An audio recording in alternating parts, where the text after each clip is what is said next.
Welcome, শুভ teaching Bangla চ্যানেলে তোমাদেরকে স্বাগতম জানাই। আজকের আলোচ্য বিষয় হচ্ছে দশম শ্রেণীর যে বাংলা সহায়ক পাঠ রয়েছে, কোনি উপন্যাস, মতিনন্দীর লেখা, সেই কোনি উপন্যাসটি নিয়ে আলোচনা করব।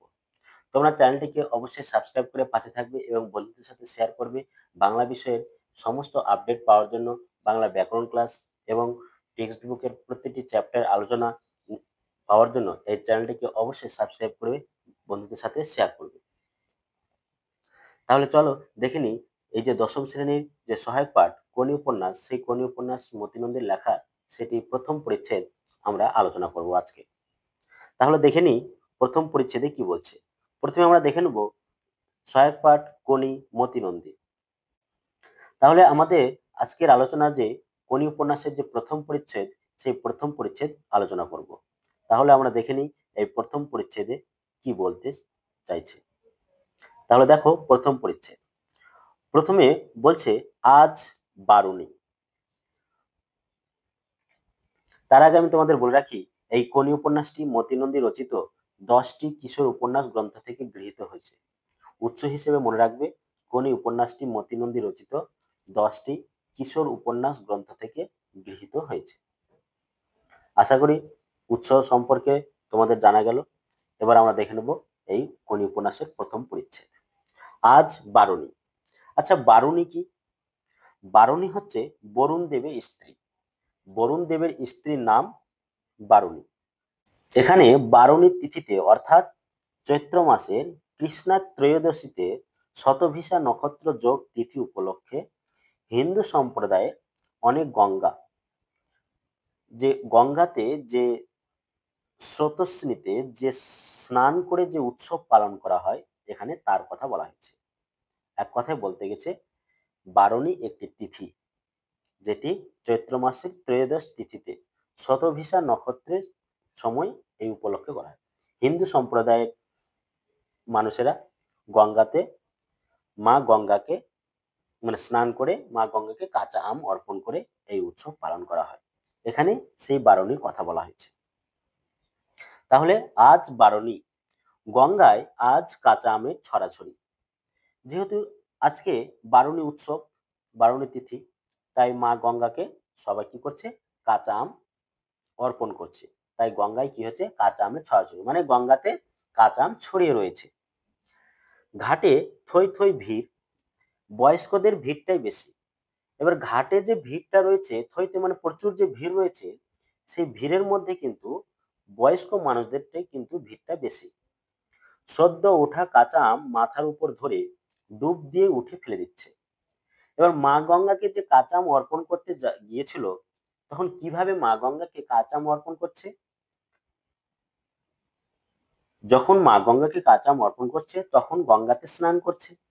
স্নান করার সময় ডুব দিল, ডুব দিয়ে উঠলো। তখন ডুব দিয়ে উঠার পরে কি করলো? মা গঙ্গাকে কাঁচা আম অর্পণ করলো। ভেসে যাচ্ছে আম, এবং যে আমগুলো মা গঙ্গাকে অর্পণ করলো, মানে ডুব দিয়ে উঠার পর মা গঙ্গাকে দিল, সেই আমগুলো ভেসে উঠছে। না হয় কি হচ্ছে? সেই আমগুলো কেউ ফেলছে, না হয় কেউ সেই আমগুলো কেউ দূরে ফেলে দিচ্ছে, ছুঁড়ে ফেলে দিচ্ছে। ছোট ছোট দলে ছেলেরা জলে অপেক্ষা করে আছে আম সংগ্রহের জন্য। মানে যারা মা গঙ্গাকে আম অর্পণ করতে এসেছিল, সেই মা গঙ্গাকে আম অর্পণ করার পর সেই আমগুলো কুড়ানোর জন্য ছোট ছোট দলের ছেলেরা কি করছে? জলে অপেক্ষা করছে সেই আমগুলো তারা সংগ্রহ করতে পারে। ছেলেদের মধ্যে কেউ গলা জলে দাঁড়িয়ে আছে, কেউ বা দূরে ভেসে রয়েছে বা সাঁতার কাটছে কেউ দূরে দূরে। আম দেখলেই হুড়োহুড়ি পড়ে যায়। একসঙ্গে দু তিনজন চিৎকার করতে করতে জল তোলপাড় করে এগিয়ে যায়। যে পায় প্যান্টের পকেটে রেখে দেয়। পকেটটা আমে ভরে গিয়ে ফুলে উঠলে জল থেকে উঠে ঘাটের কোথাও রেখে আসে। এবার আমগুলো সাঁতার কাটতে কাটতে আমগুলো কুড়োলো, আমগুলো নিয়ে প্যান্টের পকেটে ভরে। প্যান্টের পকেট যখন ভরে যায় বা ভর্তি হয়ে যায়, তখন সেই আমগুলো কি করে? জল থেকে উঠে আসে এবং ঘাটের কোথাও রেখে আসে। এবার সেই আমগুলো যে ঘাটের কোথাও রেখে আসবে, সেই আমে হাত দেওয়ার কারো সাধ্য নেই কিন্তু।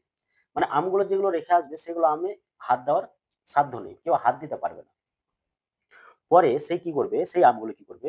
ওরা বিক্রি করে পথের ধারে বসা বাজারে অনেক কম কম দামে। অনেক কম দামে সেই আমগুলো কিন্তু পথের ধারে যেগুলো বাজার বসে অর্থাৎ রাস্তার ধারে, সেই রাস্তার ধারে সেই আমগুলো বিক্রি করবে। আজ গঙ্গায় ভাটা। ভাটা বলতে বোঝানো হচ্ছে এটাই যে জোয়ারের বিপরীত। তার মানে জোয়ার কি, জল ফুলে ফেঁপে উঠলে জোয়ার, আর জলটা যদি কমে যায় তাহলে কি, ভাটা। তার মানে আজকে গঙ্গায় ভাটা। জল অনেকটা সরে গেছে ঘাট থেকে, যেহেতু জল কমে গেছে তাই ঘাট থেকে জল অনেকটা সরে গেছে। সিঁড়ি এবং তার দুধারে ইট বাঁধানো ঢালু পার শেষ হয়ে কিছুটা পলিমাটি, তারপর জল। স্নান করে কাদা মারিয়ে বিরক্ত মুখে উঠে আসতে হচ্ছে। দেখো, যেহেতু জল কমে গেছে গঙ্গার ঘাট থেকে, জল কমে যাওয়ার জন্য গঙ্গার ধারে কাদা আছে অর্থাৎ পলিমাটি আছে। এবার যারা স্নান করতে এসেছে গঙ্গাতে, সে স্নান করে গঙ্গা থেকে যখন উঠছে, তখন পলিমাটিতে কাদাগুলো পায়ে লাগছে। তখন বিরক্ত হয়ে কাদা মারিয়ে তারা স্নান থেকে উঠছে। তারপর অনেকে যায় ঘাটের মাথায়, ট্রেন লাইনের দিকে মুখ করে বসা বামুনদের কাছে, যারা পয়সা নিয়ে জামা কাপড় জমা রাখে, গায়ে মাখার সর্ষে বা নারকোল তেল দেয়, কপালে চন্দনের ছাপ আঁকে।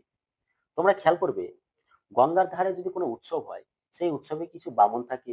তারপরে দেখবে তোমরা, স্নান করে যখন উঠলে তখন গঙ্গার কাছে কিছু পুরোহিত বা ব্রাহ্মণ থাকে, যারা তিলক হাতে সুতো বেঁধে কিছু পয়সা উপার্জন করে। আবার তারাই কপালে কিন্তু চন্দনের ছাপও দেয়। সেরকমই কথা বলা হচ্ছে এখানে। রাস্তার একধারে বসা ভিখিরিদের অনেকে উপেক্ষা করে। এবার যারা স্নান করে যারা বাড়ির দিকে ফিরছিল, রাস্তার ধারে যে সমস্ত ভিখিরিরা বসেছিল তাদেরকে কেউ উপেক্ষা করছে। মানে উপেক্ষা বলতে কি, কেউ মনে লাগাচ্ছে না যে এরা কে, মানে ভিখারিকে এড়িয়ে যাচ্ছে। কেউ কেউ করে না, কেউ ভিখারিকে এড়িয়ে যাচ্ছে, কেউ ভিখারিকে এড়িয়ে যাচ্ছে না। দুধারে ছোট ছোট নানান দেবদেবীর দুয়ারে শিবলিঙ্গের মাথায় ঘটি থেকে গঙ্গা জল দিতে দিতে কাঠের, প্লাস্টিকের, লোহার, খেলনার ও সাংসারিক সামগ্রীর দোকানগুলির দিকে কৌতূহলী চোখ রেখে অধিকাংশ বাড়ির দিকে এগোবে। এবার কি করছে, দুধারে যখন রাস্তা দিয়ে যাচ্ছে, দুধারে অনেক দেবদেবীর মূর্তি রয়েছে, সেই দেবদেবীর শিবলিঙ্গ, তাদের মাথায় জল ঢেলে তারা এগোচ্ছে। আর এগোনোর সময় রাস্তার ধারে তো দোকানগুলো বসে আছে, সেই দোকানগুলোর দিকে নজর দিতে দিতে, চোখ দিতে দিতে এগোচ্ছে। মানে দেখতে দেখতে সেই দোকানগুলো দেখতে দেখতে এগোচ্ছে। পথের বাজার থেকে ওল বা থোর, কলম বা লেবু ধরনের কিছু হয়তো কিনলেও কিনতে পারে। যখন তারা যাচ্ছিল তখন কারো যদি ইচ্ছা থাকে কোনো কিছু কেনার, তাহলে তারা কিনতে পারে। এখানে কি কেনার কথা বলছে, ওল। ওল তোমরা দেখেছো, এটা সবজি জাতীয় ওল। থোর, থোরটা কি, থোর হচ্ছে, তোমরা দেখবে যে কলা গাছের কাণ্ড, মানে কলা গাছের কাণ্ডের যে মধ্যে যে অবস্থিত অংশটা, সেই অংশটা কিন্তু থোর বলা হয়। এটাকে সবজি হিসেবে কিন্তু থোরটাকে কিন্তু খাওয়া হয়, অর্থাৎ কলা গাছের কাণ্ডকে খাওয়া হয়। কলম্বা লেবু, এই কলম্বা লেবু কি, কলম্বা লেবু হচ্ছে পাহাড়ি অঞ্চলের ঢালু জমিতে যে এক ধরনের বিশিষ্ট শ্রেণীর ফল, তাকে বলা হচ্ছে কলম্বা লেবু, অর্থাৎ কমলা লেবু। কিছু হয়তো যদি কেউ কিনতে পারে। তারপর রোদে তেতে ওঠা রাস্তায় খালি পা দ্রুত ফেলে বাড়ি পৌঁছবে বিরক্ত মেজাজে। এবার তারপর কি হলো, কেউ কিনলো, কিছু কেনার ইচ্ছা থাকলে কিনলো, আর না হয় রোদে, প্রচন্ড রৌদ্র হচ্ছে, রৌদ্রতে তেতে উঠেছে রাস্তাটা, সে রাস্তাতে তারা খালি পায়ে হাঁটছে, যে দ্রুত কিন্তু তারা বাড়ির দিকে পৌঁছাচ্ছে বিরক্ত মেজাজে। বিরক্ত কেন হচ্ছে, যেহেতু তারা খালি পায়ে হাঁটছে, পাটা কিন্তু রোদে পুড়ছে, তাই তারা কিন্তু বিরক্ত হচ্ছে। বিরক্ত মেজাজে তারা কিন্তু বাড়ির দিকে ফিরছে। তেল চিটে একটা ছেঁড়া মাদুরের উপর হয়ে বিষ্ণুচরণ ধর দলাই মলাই করাতে করাতে বিরক্ত মুখে গঙ্গার দিকে তাকিয়ে। তেল চিটে, তো একটি মাদুর রয়েছে, সে মাদুরে তেল চিটে মাদুর, সেখানে বিষ্ণুচরণ ধর, এখানে একজনের নাম, একজনের ক্যারেক্টার বা চরিত্র বিষ্ণুচরণ ধর, সে মাদুরের উপর হয়ে মানে শুয়ে আছে, সে দলাই মালাই অর্থাৎ মাসাজ মানে মালিশ করছে। দলাই মালাই করাতে করাতে বিরক্ত মুখে গঙ্গার দিকে তাকিয়ে আছে বিষ্ণুধর।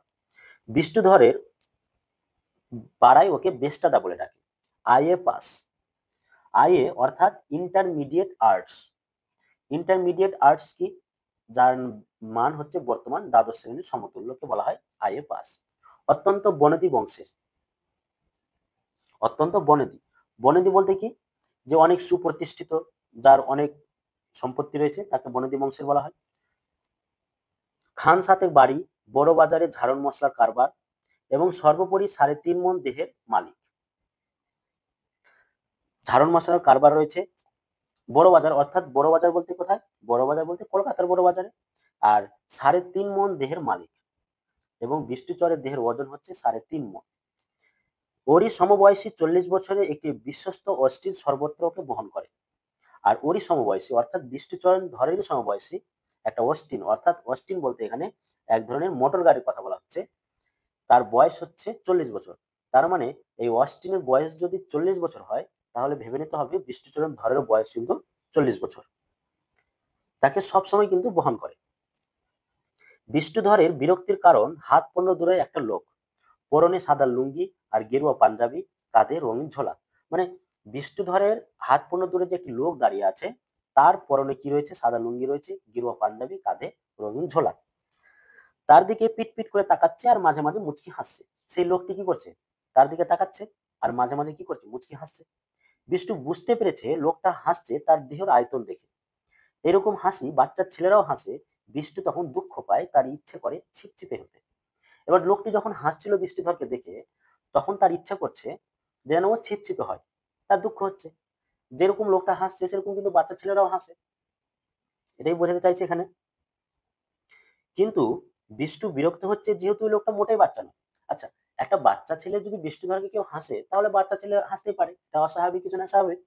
কিন্তু লোকটা তো বাচ্চা নয়, তো লোকটা কেন হাসছে? তার জন্যই কিন্তু বিষ্ণুধর বিরক্ত হচ্ছে। চোখে পুরু লেন্সের চশমা, লোকটার চোখে কি রয়েছে?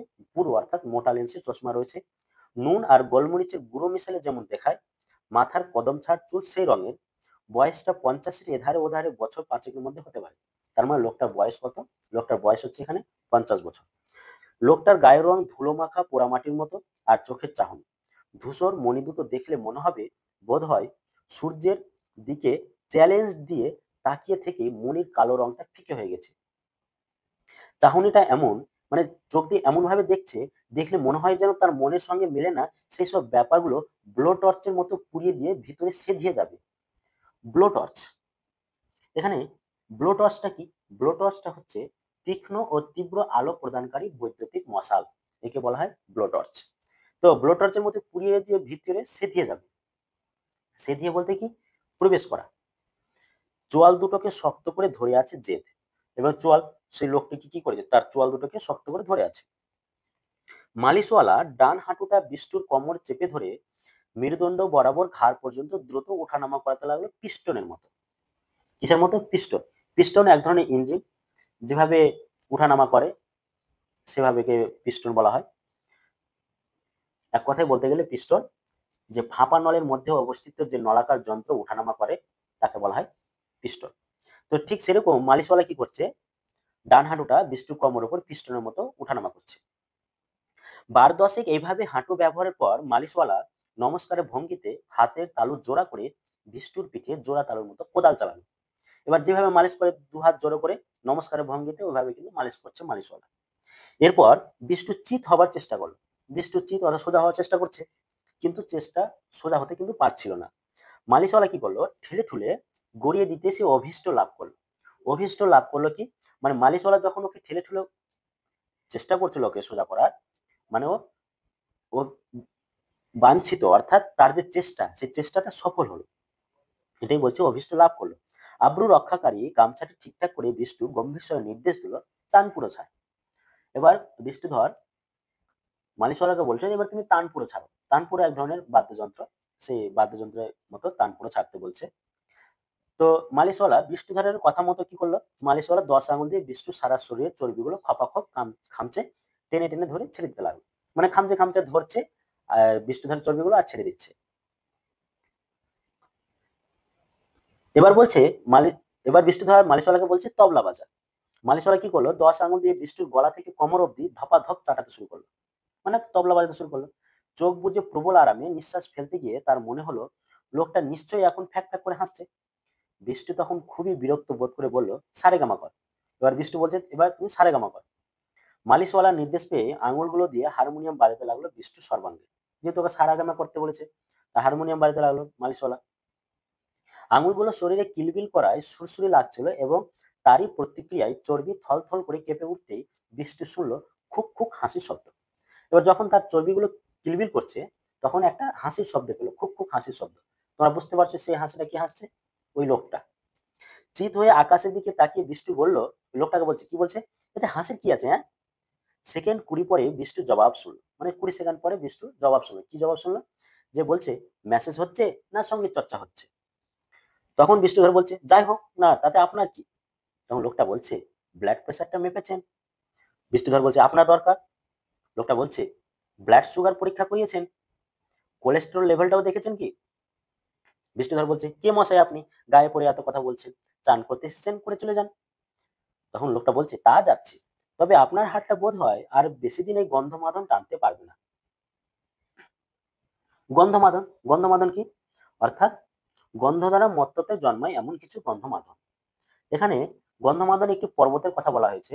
তোমরা দেখেছো রামায়ণে, যারা রামায়ণ দেখেছো বা রামায়ণ শুনেছো সেখানে দেখেছো যে লক্ষণ যখন শক্তিশালে অস্ত্রে যখন পতিত হয়েছিল, তখন হনুমান কি করছিল? পর্বত থেকে একটা ওষুধ আনার জন্য গিয়েছিল, মানে যাতে লক্ষণকে জীবিত করতে পারে। কিন্তু সেখানে তো হনুমান কি করেছিল, সেই ওষুধটা সেই গাছটা কিন্তু চিনতে পেরেছিল না। সেখান থেকে কিন্তু ওই গন্ধমাদন পর্বত থেকে কিন্তু সেই বিশ্বলকরীন ওষুধটা কিন্তু নিয়ে এসেছিল লক্ষণকে জীবিত করার জন্য। এখানে সেই পর্বতের কথা বলা হয়েছে, গন্ধমাদন পর্বত। তো বলছে, গন্ধমাদন পর্বত কি আপনি টানতে পারবেন? পারবেন না। তখন বলছে, কি বললেন? বিষ্ণুধর উঠে বসার জন্য প্রথমে কাঁধে কনুয়ে ভর দিয়ে মাথাটা তুলল, তারপর দু হাতে মেঝে চেপে দিয়ে উঠে বসলো। লোকটি কাচুমাচু হয়ে বলল, অবশ্য হাতি কিংবা হিপোর কখনো করোনারি অ্যাটাক হয়েছে বলে শুনিনি, সুতরাং আমি হয়তো ভুলে বলতে পারি। হিপো, হিপো কথার অর্থ হচ্ছে জলহস্তী। বিষ্ণুধর রাগে কথা বলতে পারছে না, শুধু চোখ দিয়ে কামান দাগতে লাগলো। মানে চোখ দিয়ে কামান দাগতে লাগতো কি, চোখটা বড় বড় করে ভাবে দেখছে, মানে তোপের মধ্যে। কামান বলতে এক ধরনের আগ্নেয়াস্ত্র, তোমরা যুদ্ধের সময় যারা যুদ্ধ দেখেছো টিভিতে তারা জানো যে কামানটা কি। লোকটি পাঞ্জাবি খুললো, লুঙ্গি খুললো, ভিতরে হাফ প্যান্ট, অর্থাৎ লোকটি স্নান করার জন্য সে প্রস্তুত হচ্ছিল। অবশেষে বিষ্ণুধর কোনো ক্রমে বলল, আপনাকে যে কি বলবো ভেবে পাচ্ছি না। তখন লোকটি বলছে, আমার বউ ঠিক এই কথাই বলে, আপনি একটা নুনসেন্স। বিষ্ণুধর বলছে, তখন লোকটি বলছে, আমার ক্লাবের অনেকে তাই বলে, মানে নুনসেন্স বলে ওকে, ক্লাবের অনেক লোকটাকে। তখন বিষ্ণুধর বলছে, আপনার মতো লোককে চাপকে লাল করা উচিত। লোকটি আবার ছেলে মানুষের মতো পিট পিট করে তাকালো। আচ্ছা, লোকটি বলছে, আচ্ছা আমি যদি আপনার মাথায় চাটি মারি, আপনি দৌড়ে আমায় ধরতে পারবেন? এই কথাগুলো বলে কি করলো লোকটা, এক জায়গায় দাঁড়িয়ে ছোটার ভঙ্গিতে জগিং শুরু করলো। অনেকে তাকালো, অনেকে ভাবলো পাগল। মানে লোকটা যে জগিং করছে তার জগিং দেখা দেখে, যেহেতু এক জায়গায় দাঁড়িয়ে তো দৌড়ানোর জগিং করছে, পালানোর জগিং করছে, তাই অনেক কেউ দেখছে, গঙ্গার ধারে তো অনেক মানুষ, যেহেতু উৎসব ছিল সবাই দেখছে, অনেক কেউ ভাবছে পাগল। বিষ্টু হতভম্ব হয়ে লোকটি জগ করে দেখতে লাগলো। চাটি মারার ভঙ্গিতে হাতটা তুলে লোকটির হঠাৎ বিষ্টুর দিকে ছুটে এলো। বিষ্টু ডুব দেওয়ার মতো মাথাটা নিচু করলো। মানে লোকটা যখন বিষ্টুকে চাটি মারতে যাচ্ছিল, তখন ও মাথাটাকে নিচু করলো, মানে ডুব দেওয়ার চেষ্টা করলো। লোকটি হাত তুলে রেখে পাশ দিয়ে বেরিয়ে গেল। পারবেন? লোকটা বলছে, পারবেন ধরতে যদি চাটিয়ে যায়, আমার কিন্তু আপনার থেকে অনেক বয়স। জগ করতে করতে লোকটি আবার এগিয়ে আসছে। বৃষ্টিধর বুনো মোষের মতো তেড়ে ফুঁড়ে উঠে দাঁড়ালো। তাইতে লোকটি দাঁড়িয়ে গেল, দাঁড়িয়ে পড়লো, তারপর নাচের ভঙ্গিতে শরীরটাকে পেন্ডুলামের মতো ডাইনে এবং বামে দুলিয়ে তিরিং তিরিং লাফালাফি শুরু করলো। পেন্ডুলাম অর্থাৎ দোলক, অর্থাৎ প্রধানত ঘড়ির মতো ডাইনে বামে শুরু করলো। বিষ্টু থাবার মতো দুটো হাত তুলে অপেক্ষা করছে। দৃশ্যটা অনেককেই আকৃষ্ট করলো।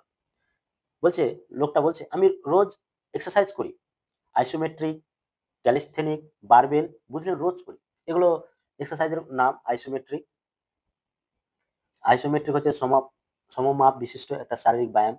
ক্যালিস্থেনিক হচ্ছে দেহের সৌন্দর্য ও শক্তি বৃদ্ধি করার জন্য যে ব্যায়াম, তাকে ক্যালিস্থেনিক বলছে। বারবেল, বারবেল হচ্ছে কি, মানে লোহদণ্ড বিশিষ্ট একটা, সেখানে মানে উঠানোর যে দণ্ড, তাকে বারবেল বলা হয়। তো আমি রোজ করি। দারুণ খিদে পায়, আপনার পায়? লোকটা বলছে বিষ্ণুধরকে। বিষ্ণুধর কথা না বলে শুধু ঘট ধরনের একটা শব্দ করলো। খিদের মুখে যা পাই তাই অমৃতের মতো লাগে, এই সুখ আপনার আছে? লোকটা বলছে কিন্তু বিষ্ণুধরকে। উত্তরের অপেক্ষা না করে লোকটি জগ করতে করতে সিঁড়ি দিয়ে নেমে শেষ পর্যন্ত ধাপ পর্যন্ত গিয়ে আবার উঠে এলো। মানে সিঁড়ি দিয়ে নামছে আবার উঠছে, এইভাবে কিন্তু তিনবার, তিনবার এইভাবে উঠানামা করে সেই বিষ্ণুধরে 5 গজ তফাতে দাঁড়িয়ে হাঁপাতে লাগলো। হাত দুটো নামিয়ে বিষ্ণু তখন খানিকটা দিশাহারার মতোই লোকটির কাণ্ড দেখছে। ওর চোখে এখন রাগের বদলে কৌতূহল। মনে মনে সে ছিপছিপে শরীরটাকে সঙ্গে নিজের স্থূলত্ব বদলা বদলি করতে শুরু করে দিয়েছে। মানে লোকটা যে বিষ্ণুধরকে এইভাবে যে বলছিল, পরামর্শ দিচ্ছিল, যে কথাগুলো যে বলছিল, সে কথাগুলো শোনার পর বিষ্ণুর এবার ইচ্ছা হতে লাগলো, তার যেন ছিপছিপে অর্থাৎ রোগা হওয়ার ইচ্ছা জাগলো। তখন বিষ্ণুধর বলছে, খাওয়ার আমার লোভ নেই, ডাইটিং করি। বিষ্ণুধর বলছে। ভারিক্কি চালে বিষ্ণুধর ঘোষণা করলো এবং গলার স্বরে বোঝা গেল এর জন্য সে গর্বিত। লোকটা দু পা এগিয়ে এসে বলল, কিরকম ডাইটিং? আগে রোজ ৮ কিলো ক্ষীর খেতুম, এখন ৩০০ গ্রাম খায়। জল খাবারে ২০টা নিচু খেতুম, এখন ১৫টা। মানে এগুলো ডাইটিং এর কথা বলা হচ্ছে। ভাত খায় মেপে ২৫০ গ্রামের চালে, রাতে রুটি ১২ খানা। ঘি খাওয়া প্রায় ছেড়েই দিয়েছি, গরম ভাতের সঙ্গে ৪ চামচের ১ বিন্দুও বেশি নয়। বিকেলে ২ গ্লাসে মিছরির শরবত আর ৪টে কড়া পাক।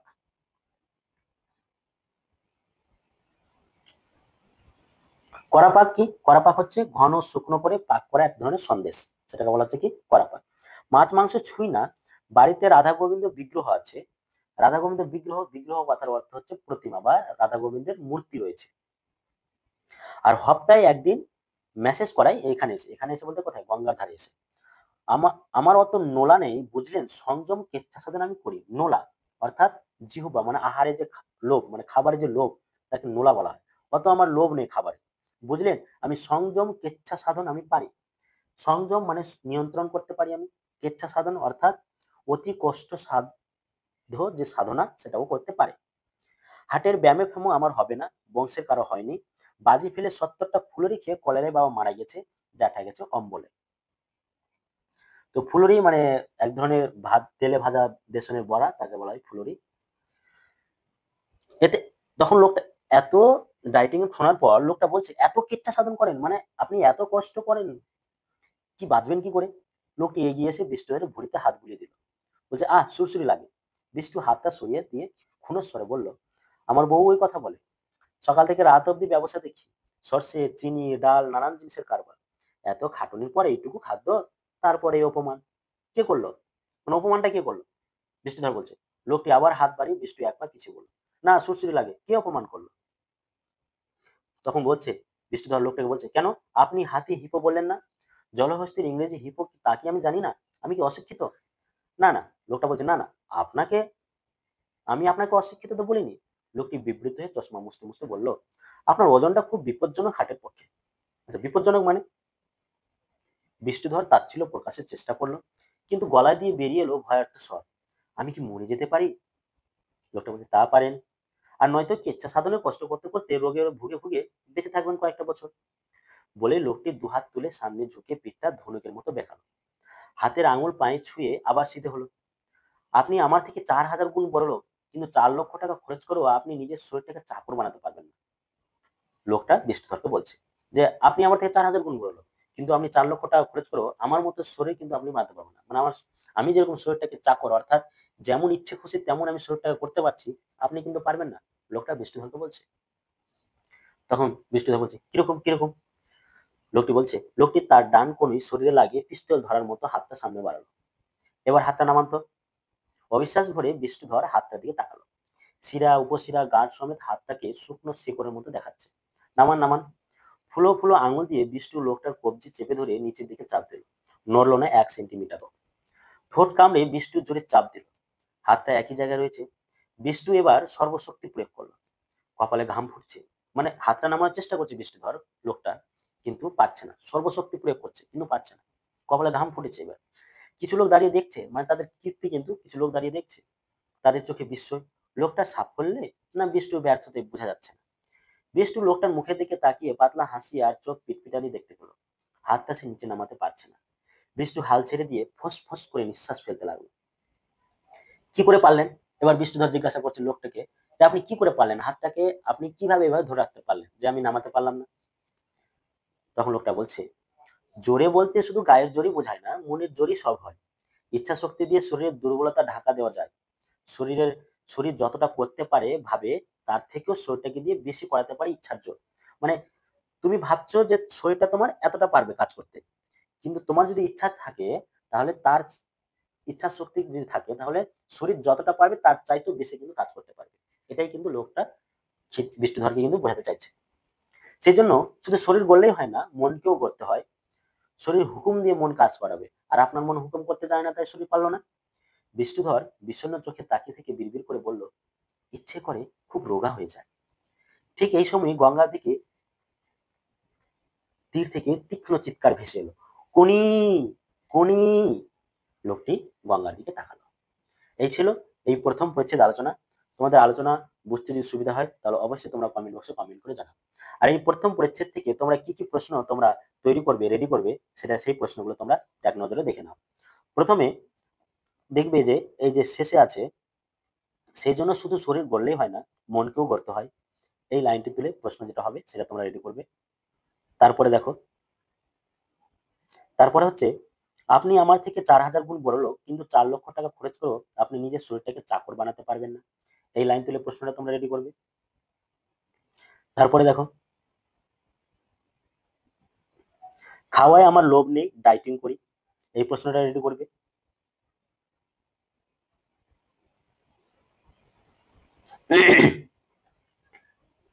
তারপরে, মেসেজ হচ্ছে না সঙ্গীত চর্চা হচ্ছে, এই প্রশ্নটা রেডি করবে।